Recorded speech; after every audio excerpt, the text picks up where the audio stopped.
Sir मैं उस वक्त घर में ही थी। मतलब जो डेली हमारा काम होता है वैसे हम काम कर रहे थे। जो डेली रूटीन हमारा जो काम होता है वैसे काम कर रहे थे। फिर अचानक से 1:30 बजे के आसपास ना एक 1:30 या उसके आसपास ही एक तीखा सा आवाज आया, बहुत तेज आवाज आया। ऐसे तो हमें सुनने की आदत है, पर उस समय ऐसा था ना कि मानो कि बस कान के पर्दे फट जाए, ऐसे उस तरह की आवाज आ रही थी। और घर भी ऐसे मानो कि भूकंप आया वैसे घर पूरा हिल रहा है।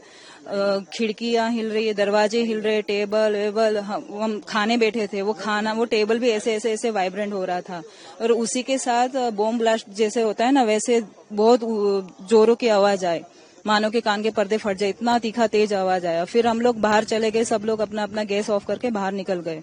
कि बाहर जाके देखा फिर उसके बाद में कि यहाँ पर प्लेन क्रैश हुआ था।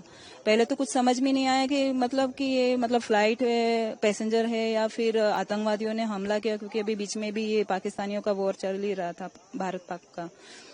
तो फिर पहले तो समझ में नहीं आया। फिर आजू बाजू के जो जितने भी जेंट्स है सब लोग आगे जाके देखा, फिर पता चला कि अच्छा ये पैसेंजर प्लेन है। फिर चारों ओर देखा कि आधा हिस्सा यहाँ पर बड़ी बड़ी बिल्डिंगें जल रही है, ऐसा। फिर बाद में समझ आया कि ये पैसेंजर प्लेन है।